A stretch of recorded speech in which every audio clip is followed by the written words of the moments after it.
కొంచెం ఎక్కకుండా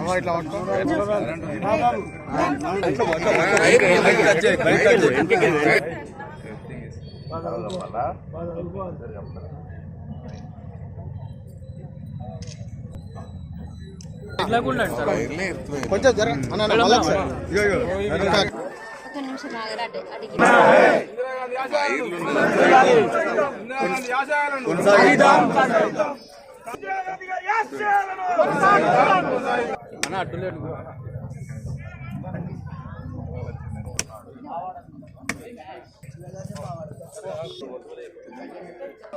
మీరు కొంచెం అనుకున్నారు వినాలి. అందరికీ నమస్కారం. మంత్రివారి ఎన్నో రోజుల నుంచి అంటా ఉన్నారు ఒక ఇందిరాగాంధీ విగ్రహం పెట్టాలని. అట్లనే జ్యోతిరావు పూలే కొండ లక్ష్మణబాబు విగ్రహాలు పెట్టాలి, గోపాల్ విగ్రహాలు పెట్టాలి చాలా సంవత్సరాల నుంచి అంటా ఉన్నాం. అందులో బాగానే ఇవాళ మన మంత్రి గారితో మన భుజంగాల కాలనీ ఒకటి బస్ డిపో, ఒకటి ఇట్లా డబుల్ రోడ్ మంజూరైంది. పొట్లపల్లి నుంచి మంది టెండర్ ప్రాసెస్ అన్నారు.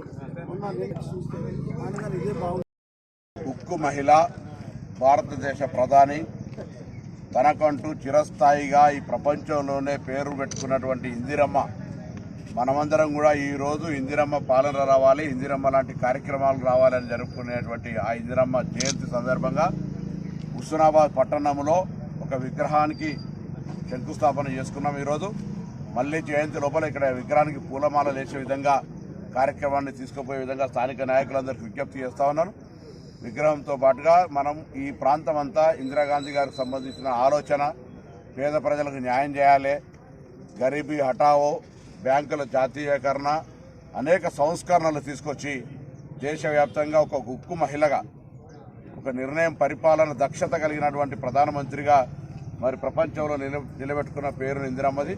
అటువంటి నాయకురాలు ఈ దేశ ఐక్యత కొరకు ఇవాళేమో దేశం విభజనకు సంబంధించిన చర్చ, రాజ్యాంగాన్ని కాపాడుకోవాలని చర్చ, రాజ్యాంగాన్ని మార్పు చేస్తాం 400 సీట్లు ఇవ్వనేటువంటి చర్చ జరిగే సందర్భంలో ఆనాడు ఈ దేశం ఐక్యంగా ఉండాలని ఇంటెలిజెన్స్ వాళ్ళు చెప్పినప్పటికీ కూడా లేలే అందరూ నా దగ్గర ఉండాల్సిందే, నేను నా చివరి రక్త బొట్టు వరకు ఈ దేశాన్ని దారపోస్తా అని చెప్పి ఆఖరికి హత్యకు గురి కాబట్ట ఇందిరాగాంధీ గారు దేశ ఐక్యత కొరకు ప్రాణాలు అర్పించినారు.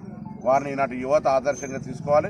ఇందిరాగాంధీ యొక్క ఆలోచన విధానం పేదలకు న్యాయం చేయాలనేటువంటి ప్రతి రాజకీయాల్లో ఉన్న ఏ పార్టీ అయినా తీసుకోవాలని ఆకాంక్షిస్తూ ఆ అమ్మకు ఘనంగా నివాళులర్పిస్తా ఉన్నాం.